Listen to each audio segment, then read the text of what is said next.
हम लोग यहां तक देख लिए थे। अब देखेंगे थ्योरी ऑफ एक्सरसाइज 1.3। एक कंसेप्ट आता है, देखिए समझिएगा ध्यान से। यदि p एक अभाज्य संख्या है तथा यह q स्क्वायर को विभाजित करेगा तो यह अवश्य q को भी विभाजित करेगा। किसको विभाजित करेगा? q को भी। सुनना ध्यान से। मतलब क्या है? अगर p एक अभाज्य संख्या है तथा यह q स्क्वायर को विभाजित करता है तो यह अवश्य किसको विभाजित करेगा? q को। जैसे मान लो कि 5 एक अभाज्य संख्या है। 5 क्या है? अभाज्य संख्या है। अगर यह 25 को विभाजित करता है, अगर यह 25 को विभाजित करता है, देखो p एक अभाज्य संख्या है और अगर यह q स्क्वायर को विभाजित करता है तो 25 को विभाजित करता है, तो यह पक्का 5 जो है, 25 को क्या लिख सकते हैं हम लोग? 5 का स्क्वायर लिख सकते हैं। तो ये पक्का 5 जो है 5 को भी विभाजित, ना समझ में क्या करें हम, फिर से बताते हैं। यदि p एक अभाज्य संख्या है तथा यह q स्क्वायर को विभाजित करता है तो यह अवश्य q को भी विभाजित करेगा। मतलब क्या हुआ? p हो गया अभाज्य संख्या, अगर यह q स्क्वायर को विभाजित करेगा, मतलब अगर 7, चाहे यहां पे देखो 2 अभाज्य संख्या है ना, यह अगर 36 को विभाजित करता है, किसको विभाजित करता है? 36 को लिख सकते हैं हम लोग 6 का स्क्वायर। तो यही 2 किसको विभाजित करेगा? 6 को। ये कॉन्सेप्ट है। यदि p एक अभाज्य संख्या है तथा q स्क्वायर को विभाजित करता है तो यह q को भी विभाजित करेगा। अगला कॉन्सेप्ट इसमें क्या कह रहा है कि परिमेय संख्या तथा परिमेय संख्या का योग, अंतर, गुणनफल और भागफल हमेशा एक परिमेय संख्या होता है। परिमेय संख्या अगर परिमेय संख्या में जोड़ेंगे, परिमेय संख्या को परिमेय संख्या में घटाएंगे, परिमेय संख्या को परिमेय संख्या से गुणा करेंगे और परिमेय संख्या में परिमेय संख्या से भागा देंगे तो हमेशा क्या मिलेगा? परिमेय संख्या। जैसे देखो, अगर परिमेय संख्या में से परिमेय संख्या जोड़ देंगे, अगर परिमेय संख्या में परिमेय संख्या को क्या कर देंगे? जोड़ देंगे, नहीं तो घटा देंगे, नहीं तो क्या कर देंगे? घटा देंगे, और नहीं तो गुणा कर देंगे, और नहीं तो भागा कर देंगे। तो हर स्थिति में क्या मिलेगा? परिमेय संख्या। हर स्थिति में क्या मिलेगा? परिमेय संख्या। अगर परिमेय संख्या में परिमेय संख्या को जोड़ेंगे, घटाएंगे, गुणा करेंगे, भागा करेंगे तो क्या मिलेगा? परिमेय संख्या। समझ में आ गया इतना? चलिए उतार लीजिए।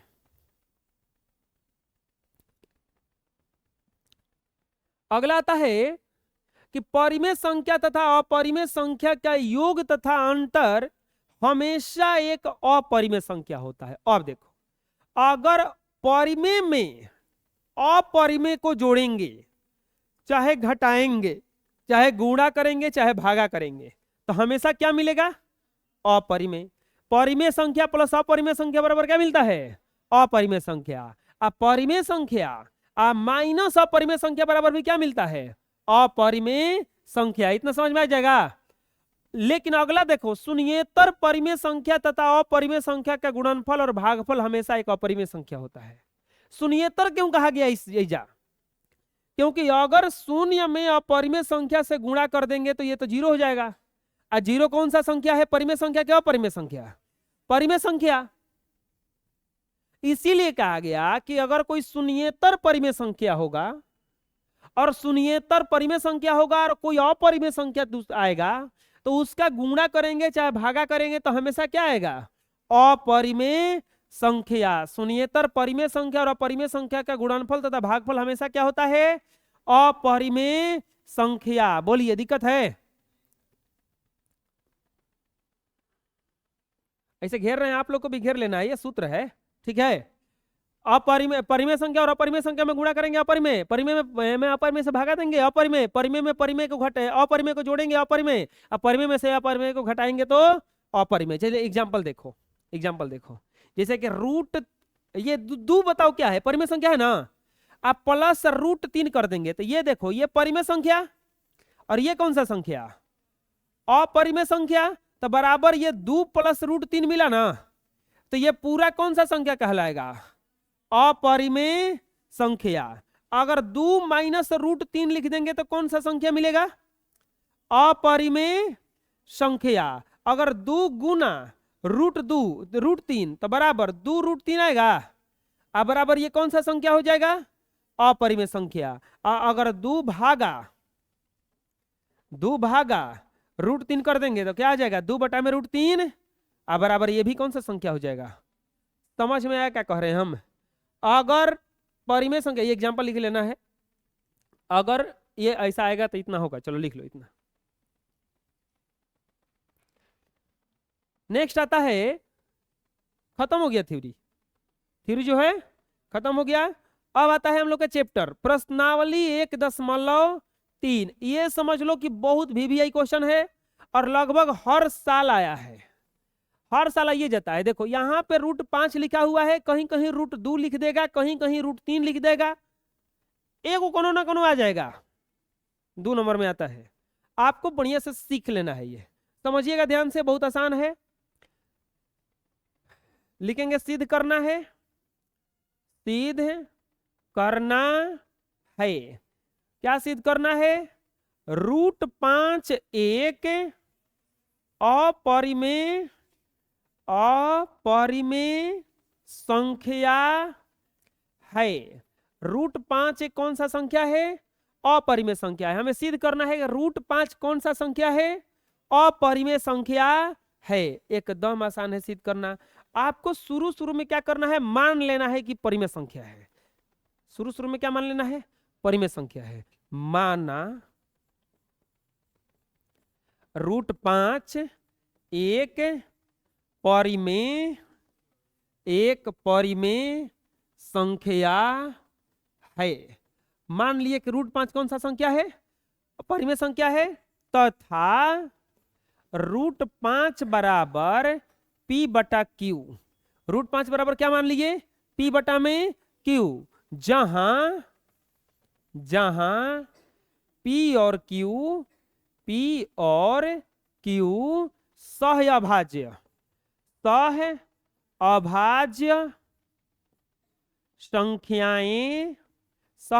संख्याएं हैं, जिनका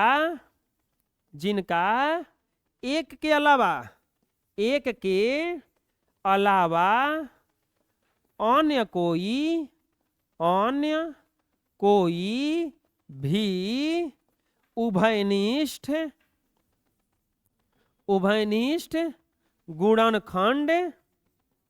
गुणनखंड नहीं है।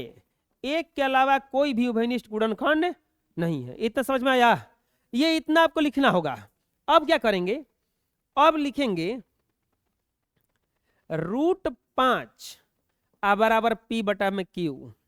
दोनों तरफ वर्ग करने पर, दोनों तरफ वर्ग करने पर, दोनों तरफ वर्ग कीजिए तो √5 का स्क्वायर अब बराबर P बटा में Q का स्क्वायर हो जाएगा। अब यहां पे क्या हो जाएगा? 5 का स्क्वायर करेंगे तो 5 बराबर P स्क्वायर बटा में, या तिरछा गुना करेंगे तो P स्क्वायर बराबर क्या हो जाएगा? 5Q square. P स्क्वायर बराबर क्या हो जाएगा? 5Q square.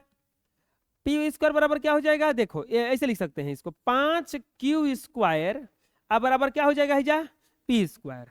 अब देखो यहीं पे कॉन्सेप्ट है, Q स्क्वायर और P स्क्वायर बराबर हो जाता, ठीक है, लेकिन Q और P स्क्वायर बराबर कब हो रहा है? जब 5 से गुणा कर रहे हैं। एकरा मतलब है जो Q स्क्वायर, ये जो P है, ये जो 5 है, P को विभाजित करता होगा। फिर से बताते हैं, ये दोनों बराबर कब हो रहा है? जैसे 3 गुना 2 बराबर 6, 3 गुना 2 बराबर 6। क्या ये दोनों बराबर है कि नहीं है? ये बराबर किस कंडीशन में होगा? जब 3 से 6 भी कट जाए और यही 2 से भी कट जाए, तभी ना बराबर होगा। देख लो बराबर कब है। अगर यहां पे हम 8 रख देंगे तो क्या ये दोनों बराबर हो जाएगा? क्या 8 रख देंगे बराबर हो जाएगा? ये इससे तो कट रहा है, लेकिन इससे नहीं कट रहा है। यहां पे दोनों बराबर आया है का? बराबर है। इसका मतलब ये हुआ कि 5 पी को विभाजित करता है, पी स्क्वायर को।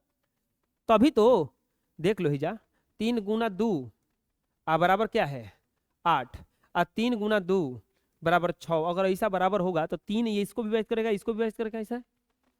लेकिन ये तो इससे विभाजित हो रहा है, लेकिन 3 से विभाजित हो रहा है का?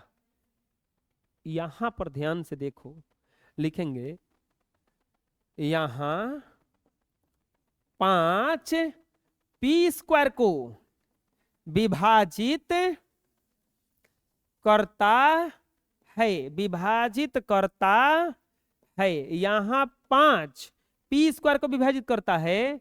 अतः आज एक कंसेप्ट बताएं, यदि पी कोई अभाज्य संख्या है, 5 अभाज्य संख्या है, अगर पी कोई अभाज्य संख्या है और क्यू स्क्वायर को विभाजित करेगा तो यही पी क्यू को भी विभाजित करेगा, यही पी क्यू को भी विभाजित करेगा ना।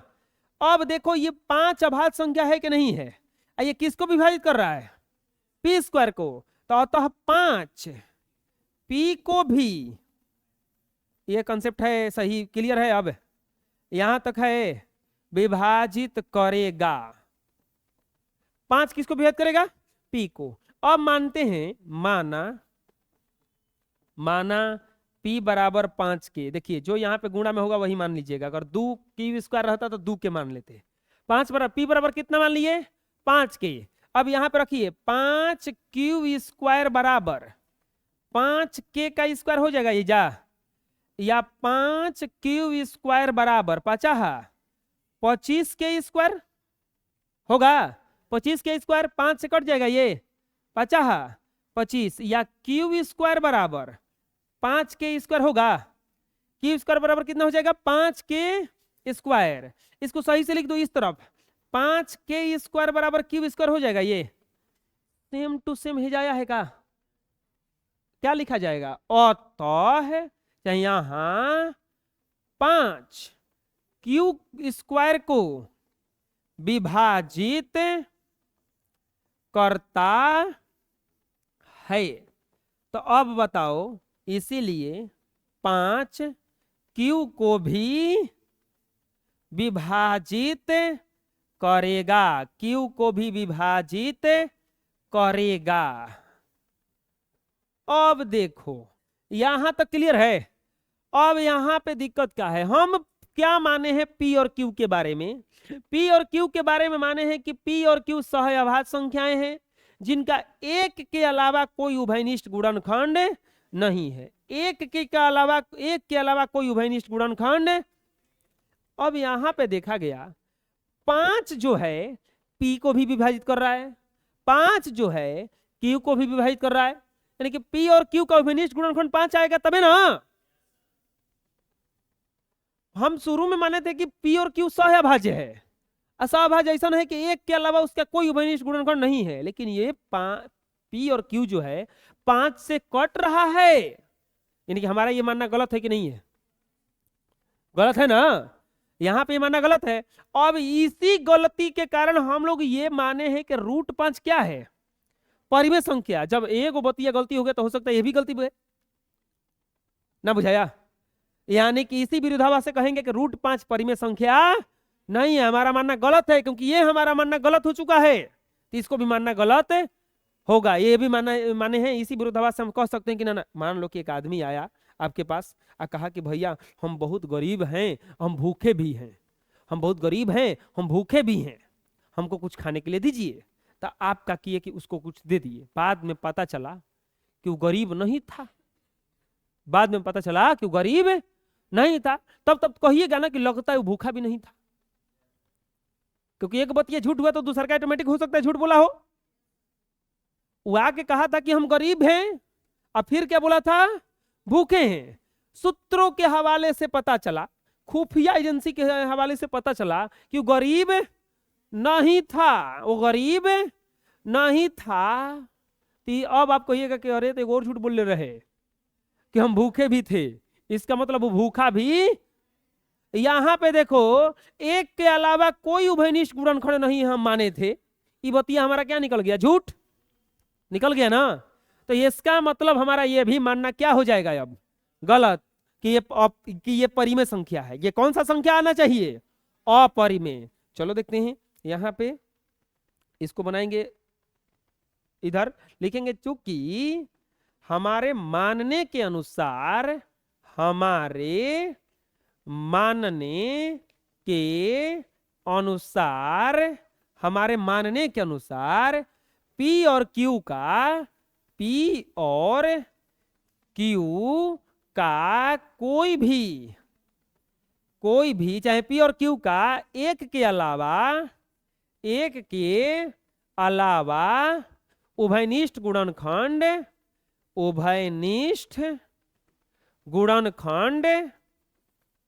नहीं था। लेकिन यहां 5 P और Q का उभयनिष्ठ गुणनखंड प्राप्त हो रहा है। P और Q का उभयनिष्ठ गुणनखंड क्या प्राप्त हो रहा है? 5 प्राप्त होता रहा, 5 प्राप्त हो रहा है। इसीलिए जो हमारे मानने के विपरीत प्राप्त हुआ है, जो हमारे मानने के क्या प्राप्त हुआ है? विपरीत प्राप्त हुआ है। इसीलिए इसी विरोधाभास से हमारा यह भी मानना गलत है,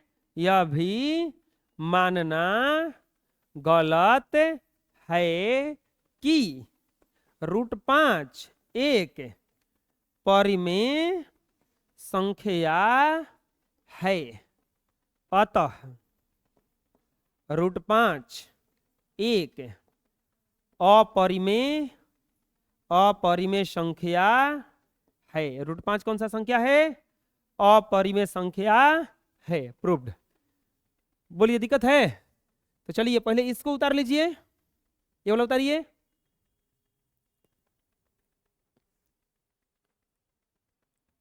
अब इसको उतार लीजिए।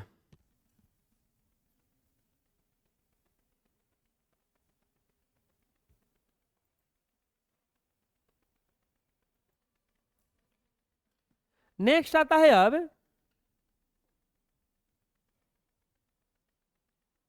सिद्ध कीजिए कि 3 + 2 √5 एक अपरिमेय संख्या है। अब की बार क्या कहा है? सिद्ध कीजिए कि 3 + 2 √5 क्या है? अपरिमेय संख्या है।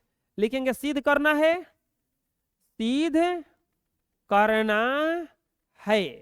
क्या सिद्ध करना है बच्चों? 3 + 2 √5 एक अपरिमेय संख्या है। 3 + 2 √5 क्या है? अपरिमेय संख्या है। सबसे पहले वैसे ही मानेंगे, माना 3 + 2 √5 एक परिमेय संख्या है। कौन सा संख्या मान लीजिए इसको? परिमेय संख्या। तथा 3 + 2 √5 बराबर P बटा में Q, जहां P और Q पूर्ण संख्याएं हैं।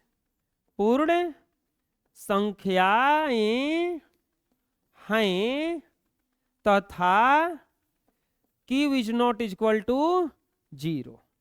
देखिए, इसको सिद्ध करने का तरीका उससे अलग होगा, ये जल्दी सिद्ध होता है, उतना इसमें तामझाम नहीं है। तो यहां पे Q is not equal to 0। अब देखो 3 + 2 √5 अब बराबर P बटा में Q। इसको क्या कीजिए कि जितना भी इसमें आपको पूर्ण संख्या या परिमेय संख्या सबको उस तरफ कीजिए अपने से। लिखेंगे 2√5 बराबर P बटा में Q -3। ये प्लस में है तो उस तरफ जाएगा तो किस में हो जाएगा, माइनस में। ये 2 गुना में है तो भागा में जाएगा। या √5 बराबर P बटा में Q -3।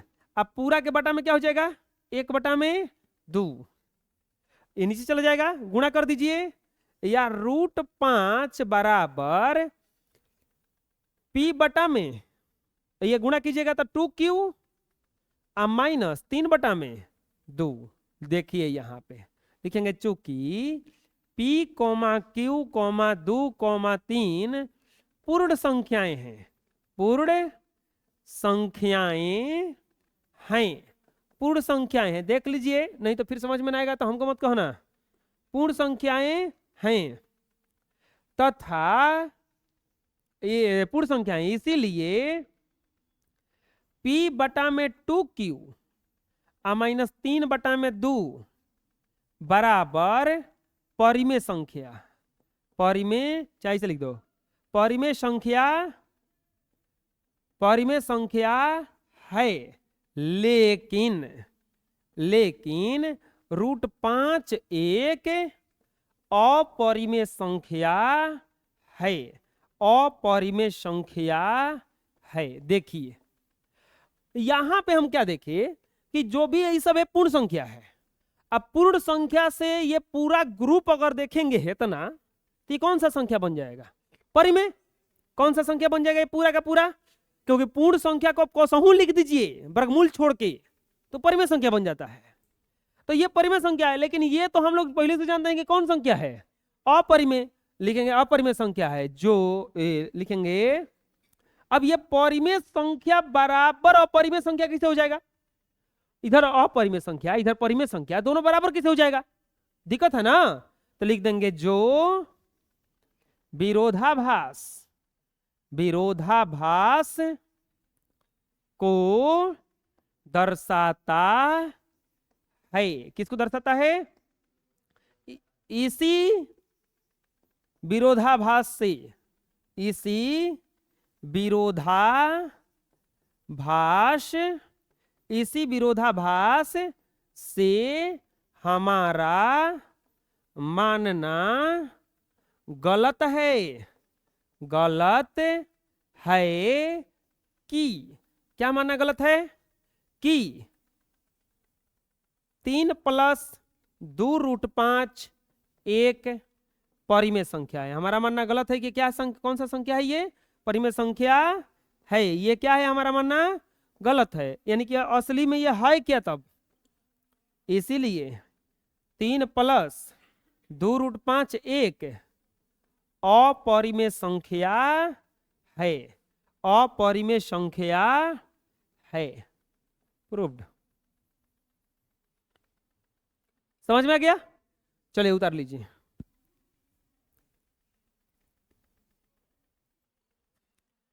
नेक्स्ट देखते हैं। नेक्स्ट आ गया, देखिए सिद्ध कीजिए कि निम्नलिखित संख्याएं अपरिमेय है। निम्नलिखित संख्याएं क्या है, अपरिमेय। सेम टू सेम उसी पर बनेगा। देखो पहिल का जो बना था, लिखेंगे सिद्ध करना है। क्या सिद्ध करना है, सिद्ध करना है, क्या सिद्ध करना है, 1 बटा में √2 अपरिमेय, अपरिमेय संख्या है। 1 बटा में √2 अपरिमेय संख्या है। सबसे पहले क्या मानेंगे, माना 1 बटा में √2 एक परिमेय संख्या, परिमेय संख्या है। 1 बटा में √2 क्या है, परिमेय संख्या है। तथा 1 बटा में √2 बराबर P बटा में Q। 1 बटा √2 बराबर P बटा Q, जहां P और Q सहअभाज्य, P और Q सहअभाज्य संख्याएं, संख्याएं हैं। P और Q सहअभाज्य संख्याएं हैं जिनका एक के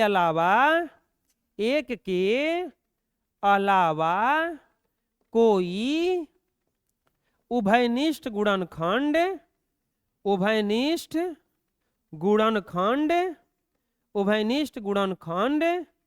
नहीं है। एक के अलावा कोई उभयनिष्ठ गुणनखंड नहीं है। इतना समझ में आ गया? अब क्या करेंगे बताओ? सेम टू सेम वैसे ही प्रोसेस। 1 में √2 बराबर P/में Q, दोनों तरफ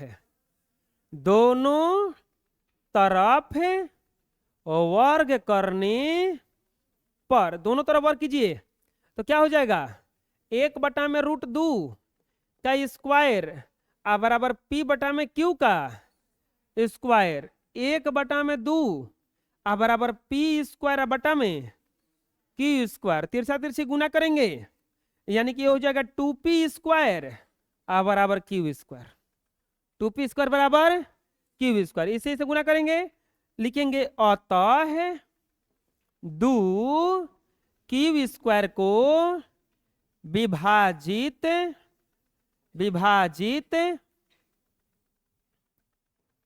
Q² को विभाजित करता है, Q² को विभाजित करता है। इसीलिए 2 Q को भी, अरे होगा ना, विभाजित करेगा, Q को भी विभाजित करेगा। अरे इतना समझ में आया कि दिक्कत है अभी? अब आगे देखते हैं। आगे क्या करेंगे? माना ये है ना Q बराबर 2K, माना Q बराबर क्या मान लिए? 2K, तो 2P² बराबर क्या हो जाएगा? 2K का होल स्क्वायर या 2P² बराबर 4K² होगा। इतना दूनी के, और दू का पढ़ाता है ना, 2K² बराबर P², 2K² बराबर कितना हो जाएगा? P²। अतः 2 P² को विभाजित करता है, इसीलिए 2 P को भी विभाजित करेगा। अब देखो, हम शुरू में माने थे कि P और Q का एक के अलावा कोई उभयनिष्ठ गुणनखंड नहीं है, लेकिन ये बाद में पता चला कि P का 2 उभयनिष्ठ गुणनखंड, हम पता नहीं, ये खुद बता रहा है कि ना भैया हमारे 2 उभयनिष्ठ गुणनखंड है, ठीक है, हम अनाथ नहीं है, हम 2 से कट सकते हैं। ये कौन बता रहा है? P और Q। कैसे बता रहा है? चिल्ला के देखो, 2P को विभाजित करता है, 2P को विभाजित कर Q को विभाजित करता है, कह रहा है ना, तो कह रहा है तो रुको ना, हम कहेंगे, अब हम तो फैसला सुनाएंगे, लिखेंगे हमारे मानने के अनुसार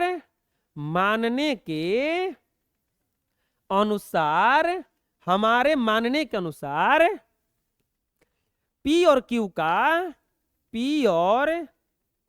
का एक के अलावा कोई भी उभयनिष्ठ गुणनखंड नहीं था, लेकिन 2 P और Q का उभयनिष्ठ गुणनखंड प्राप्त हो रहा है। P और Q का उभयनिष्ठ गुणनखंड क्या प्राप्त हो रहा है? 2 जो विरोधाभास को दर्शाता है। इसी विरोधाभास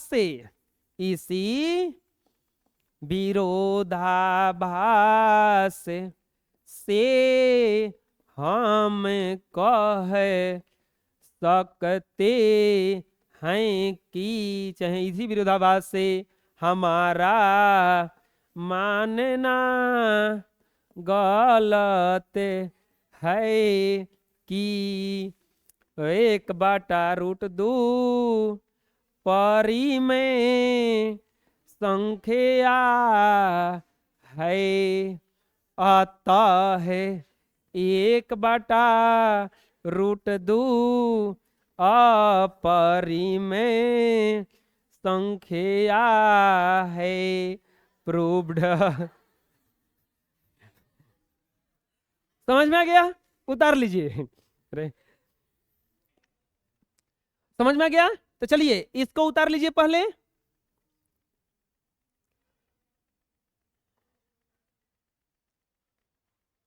अब इसको भी उतार लीजिए। नेक्स्ट देखते हैं। अब नेक्स्ट में है आपका 7√5। कितना दिया है बचवा? 7√5। लिखेंगे 7√5 को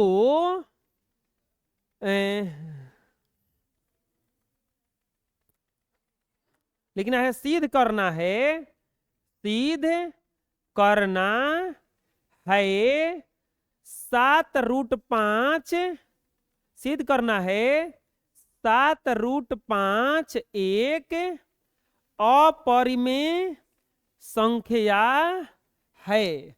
क्या सिद्ध करना है? 7√5 कौन सा संख्या है? अपरिमेय संख्या है। देखो एकदम आसान है। क्या है? आसान है। क्या सिद्ध करना है? इतना सिद्ध करना है ना बचवा। लिखेंगे माना 7√5 एक परिमेय संख्या है। परिमेय संख्या है। देखो इसको उस विधि से नहीं सिद्ध होगा, क्योंकि इसके गुणा में 7 आ गया ना, तो इसको इस विधि से नहीं, ये दूसरा का विधि से सिद्ध करेंगे। परिमेय संख्या है तथा 7√5 बराबर P/में Q, जहां जहां P और Q पूर्ण संख्याएं हैं। पूर्ण संख्याएं हैं। पूर्ण संख्याएं हैं जहां Q is not equal to 0। अब क्या करेंगे? लिखेंगे 7√5 बराबर P/में Q, या √5 बराबर P/में 7Q। अच्छा अब देखो लिखेंगे, चूंकि 7, P, Q पूर्ण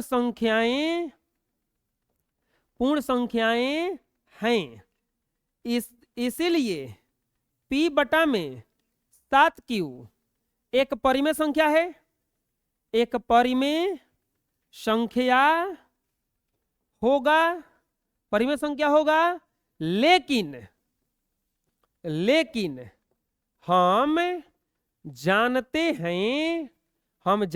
हैं कि, क्या जानते हैं?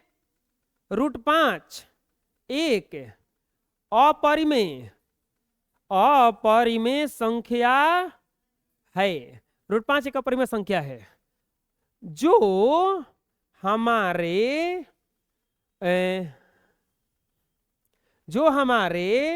मानने के विपरीत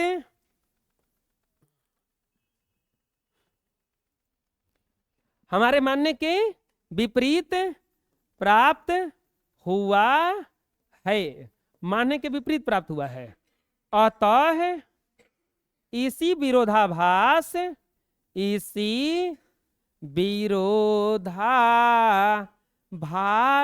से हमारा मानना गलत है कि 7√5 एक परिमेय संख्या है।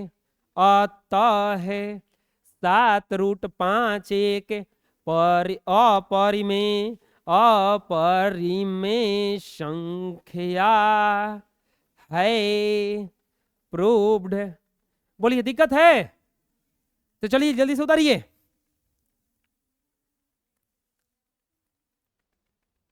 चलिए नेक्स्ट है 6 प्लस रूट 2, ये रहेगा आप लोगों को होमवर्क, ठीक है। और आप लोग इसको बना करके इसका फोटो खींच करके अब मेरे व्हाट्सएप पे सेंड करना है। व्हाट्सएप नंबर लिख लो, ठीक है। अभी मत कहना कि मेरे मोबाइल में व्हाट्सएप नहीं है। अरे मूर्ख, तुम्हारे मोबाइल में जब यूट्यूब होगा तो व्हाट्सएप ना आ जाएगा ठीक है, तो ये आपको भेजना ही है, नहीं तो हम बहुत पीटेंगे। कोनो सिस्टम लगा देंगे, मोबाइल आपके मुंह पे मारेगा इसे आके अगला देखते हैं, खत्म हो गया वो थ्योरी ऑफ 1.4, थ्योरी ऑफ 1.4। अब आता है थ्योरी, खत्म हो गया चैप्टर वो। ऐसा कोनो सिस्टम होता बड़ा बढ़िया रहता ना हो, कि घूम के कुछ होता ना, यहाँ से कोई क्लिक करता आदमी और जौन बना के ना भेजा तो मोबाइल मुंह पे 2 बार बजता एकदम भूम में फिर लड़का कहता ना ना ठीक है और बना के दिखाई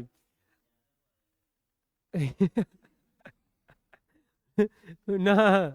देखो चलो देखते हैं थ्योरी ऑफ एक्सरसाइज 1.4। सबसे पहला कंसेप्ट इसमें परिमेय संख्याओं के दशमलव निरूपण के प्रकार। परिमेय संख्याओं के दशमलव निरूपण के प्रकार। परिमेय संख्याओं का दशमलव निरूपण 2 प्रकार का होता है, एक होता है शांत और दूसरा होता है अशांत। एक होता है शांत और दूसरा होता है अशांत। शांत दशमलव निरूपण किसको कहा जाता है? 2 प्रकार का परिमेय संख्याओं का दशमलव निरूपण, एक शांत होता है एक अशांत होता है। बोलो, एक शांत होता है दूसरा क्या होता है? अशांत। शांत दशमलव निरूपण किसको कहा जाता है? जब किसी भिन्न के अंश में हर से भाग दिया जाए, जब किसी भिन्न के अंश में हर से भाग दिया जाए और दशमलव के बाद कुछ अंकों के बाद क्या हो जाता है? पूरा पूरा कट जाता है। दशमलव के कुछ अंकों तक जाने के बाद क्या हो जाता है? पूरा पूरा कट जाता है, तो उसे शांत दशमलव निरूपण कहते हैं। उसे कौन सा दशमलव निरूपण कहते हैं? शांत। अगर कट जाएगा पूरा पूरा तो कौन सा दशमलव निरूपण कहलाएगा? वो शांत दशमलव निरूपण कहा जाएगा। कट जाएगा तो कौन सा दशमलव निरूपण कहा जाएगा? वो शांत कहलाएगा। समझ में आ जाएगा? इसके बाद आता है, देखो जैसे कि ये एग्जाम्पल देखते हैं इसका। जैसे मान लो 5/8। अब बोलो कि शांत है क्या? शांत है, तो आप भागा दे के देखो ना, भागा देंगे 8 से, ये 0 पॉइंट बैठेगा यहाँ पे, 0 8 6 48, क्या बचेगा? हिजा 2 0 8 दूनी के 16 4 0 8 बचे, कट गया का? अब कौन महान आदमी एक से ज्यादा भागा दे सकते हैं? तो ये कट के आया कि ये 6 2 5, ये कट गया, तो इसको कौन सा दशमलव निरूपण कहा जाएगा? शांत। इसको कौन सा दशमलव निरूपण कहा जाएगा? अगर भागा देने पर भागा कुछ दशमलव के बाद जाने के बाद अगर कट जाता है तो वो शांत दशमलव निरूपण कहलाता। समझ में आ जाएगा? चलिए लिख लीजिए इतना। नेक्स्ट आता है अशांत दशमलव निरूपण होने का सत्य। बोलिएगा कि सर जी एक और कोनो शान भात विधि नहीं है कि हम लोग भागा दे के देखेंगे कि वो शांत है कि अशांत है? मान लीजिए भारी भागा आ जाएगा तो क्या करेंगे? अब आ जाएगा 5/64, तो एक और 3 दिन तक भागे देंगे हम लोग, तो बताएंगे कहिया? तो कोनो विधि है? तो हाँ विधि है, उपाय है, लेकिन थोड़ा जटिल है कि भारी है। ऐसे भारी होता है तो हम लोग उसको जटिल बना देते हैं, हल्का बना देते हैं। यदि किसी भिन्न के हर का गुणनखंड करने पर केवल 2 प्राप्त हो, या केवल 5 प्राप्त हो, या 2 और 5 दोनों प्राप्त हो, 2 और 5 दोनों प्राप्त हो, तो इसका और कोई अंक प्राप्त न हो, और कोई अंक प्राप्त न हो, तो उस भिन्न का दशमलव निरूपण क्या होता है? हर का फैक्टर करने पर अगर सिर्फ 2 आ जाए, नहीं तो सिर्फ 5 आ जाए, और नहीं तो 2 और 5 दोनों आ जाए, तो उसके भिन्न का गुणन जो दशमलव निरूपण होगा क्या होगा? शांत। जैसे मान लो कि देगा 15/16। अब इसका कुछ नहीं करना है आपको, भागा होगा देके नहीं देखना है, भागा होगा देके नहीं देखना है।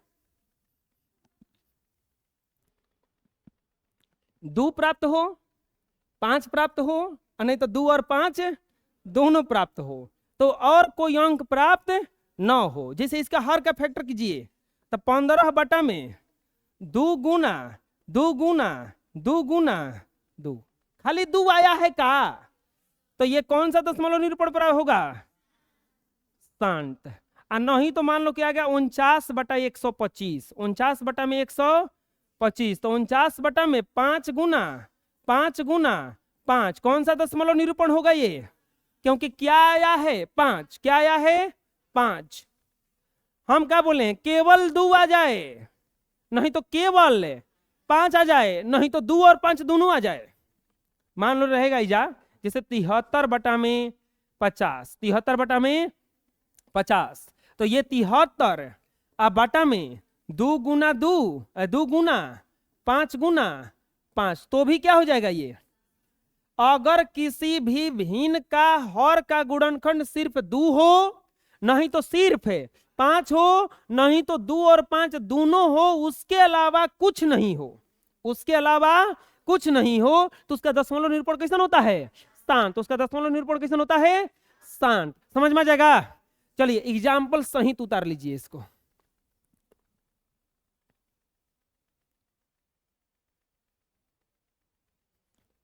अगला आता है अशांत दशमलव निरूपण। अब अशांत में क्या है, शांत का दशमलव निरूपण का डिफिनीशन क्या था कि यदि अंश में हर से भागा देंगे और कट जाता है तो क्या कहलाता है, वो शांत। कट जाता है तो क्या कहलाता है, लेकिन अगर न ही कटेगा तो क्या कहलाएगा, वो न ही कटेगा तो क्या कहलाएगा, वो अशांत। देख लो, अशांत दशमलव निरूपण जब किसी भिन्न के अंश में हर से भाग देने पर वो दशमलव के बाद न कटे तो उसे अशांत आवर्ती दशमलव निरूपण कहा जाता। इसका शर्त क्या है, अगर किसी भी हर के गुणनखंड में 2 और 5 के अलावा कोई भी दूसरा अंक आया, 2 आता था तो ठीक था, 5 भी आता था तो ठीक था, लेकिन 2 और 5 के अलावा कोई भी तीसरा अगर अंक आया तो उसका दशमलव निरूपण क्या हो जाएगा, अशांत। उसका दशमलव निरूपण क्या हो जाएगा, जैसे देखो एग्जाम्पल, जैसे मान लो कि आ गया 39/35, 39/35, इसका फैक्टर हर से मतलब है, अंश से कोई मतलब नहीं है। किससे मतलब है हमको, हर से। तो 39/5 गुना 7, 39/5 गुना 5 तो आया था तो ठीक था, हेकरा के काहे लाया, दुखी कर दिया ना आके, क्या हो जाएगा ये, ना समझ में आया। मान लो कि 30 बटा में चलो 141 बटा में मान लो आ जाए 375, 375 नहीं, चलो ले लेते हैं 24, 36 लेते हैं, 36, चलो 36, तो 141 अब बटा में 2 गुना 2 और 3 गुना 3, 2 गुना 2 और 3 गुना 3। अब देखो कटता है तो कटा देंगे, अगर कटने लायक कुछ हो तो उसको कटा देंगे, ये कट जाएगा, 4 2 6 3 से कटेगा, ये 3 से कटेगा कितना बार में, 3 चौके 12, 3 7 21। अब क्या बच गया, 47 बटा में, 47 बटा में, ये देखो अगर कटने वाला होगा, अगर जो भी एक्स्ट्रा 3 4 5 जो भी आ रहा है एक्स्ट्रा अगर कट जा रहा है तो उसको कटा देंगे, ओकरा बादो अगर बचता है तब ये बताओ अशांत है कि शांत है, अशांत है। क्यों बोलो, गुणनखंड में 2 और 5 के अलावा एक और बैठा है, 2 और 5 के अलावा, और अभी मत दिमाग में लगा खाली 3 आएगा खाली 7 आएगा, 2 5 के अलावा कुछ आएगा वो सब दुश्मन है। 2 5 के अलावा कुछ अगर आया तो क्या है, वो दुश्मन है, वो नहीं कटने देगा दूसरे को, ठीक है। तो ये समझ में आ गया, तो इतना उतार लीजिए।